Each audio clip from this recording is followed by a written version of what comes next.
Meu nome é Kelly Graziane Giáquero Vedana, eu sou professora da Universidade de São Paulo, na Escola de Enfermagem de Ribeirão Preto, e nesse vídeo eu vou falar para vocês sobre os transtornos mentais e o tratamento dessas condições. Esse vídeo ele está vinculado ao projeto de educação em direitos, que é voltado para estagiários de direito da Defensoria Pública do Estado de São Paulo. Eu selecionei nesse vídeo algumas dúvidas frequentes relacionadas aos transtornos mentais, que são comuns entre pessoas que não são especialistas nessa área, né, de saúde mental. O transtorno mental ele não é definido por um sintoma único, né, mas por um conjunto de sintomas ou uma síndrome, ou então um padrão comportamental que é clinicamente significativo, ele não é aprovado culturalmente e ele está associado a algum tipo de perturbação, de sofrimento importante ou a algum grau de incapacitação ou prejuízo no funcionamento de um indivíduo.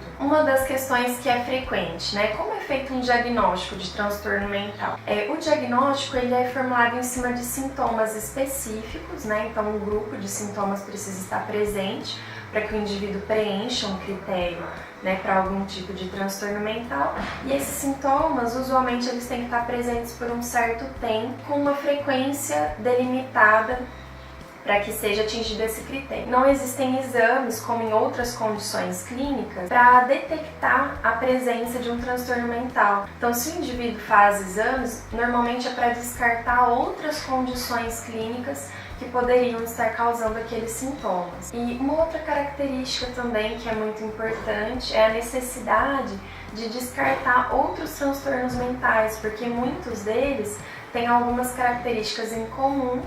Então, normalmente o diagnóstico ele também não é muito simples e leva um certo tempo até que ele seja concluído. Quais são os tipos de transtorno mental? Na verdade, nós temos vários tipos e eu vou falar sobre alguns deles que são mais frequentes e com os quais nós nos deparamos, né, com frequência na prática clínica e em outros contextos também. Então, um dos tipos é o transtorno de ansiedade. Ele se diferencia da ansiedade comum, aquela ansiedade que nós temos no dia a dia, por causa da duração dessa ansiedade, a intensidade desses sintomas.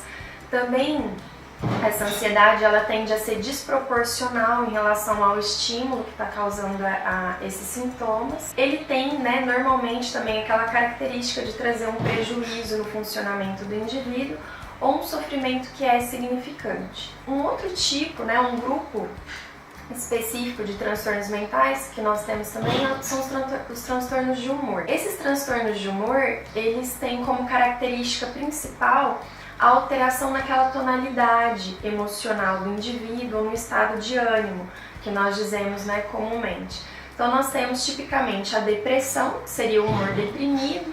Então é diferente da tristeza também, que nós temos como parte da nossa vida, né, como uma alteração normal ali dos afetos, porque essa depressão ela é um estado mais clinicamente significativo, ele é mais importante, né? Difere da tristeza, porque ele traz alguns prejuízos mais sérios para a vida do indivíduo, um sofrimento mais significativo, está acompanhado por uma redução da energia, pode ter redução ou aumento de apetite, outras alterações ali que comumente são identificadas, como um pessimismo muito exagerado, uma tristeza contínua, um choro fácil, a pessoa pode ter também pensamentos de morte.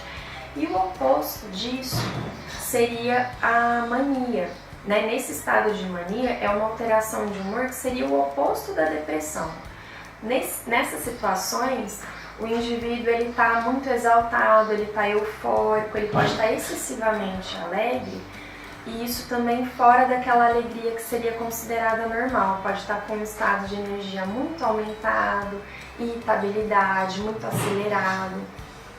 Isso também atinge alguns critérios específicos para que a gente tenha dois dos principais transtornos de humor, que seriam a depressão e o transtorno afetivo bipolar.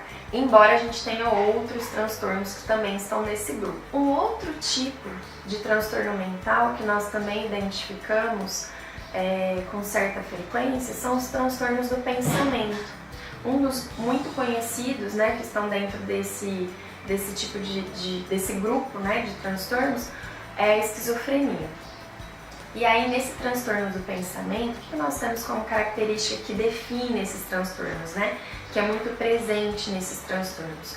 São os sintomas psicóticos, que eles se caracterizam como uma perda de contato com a realidade.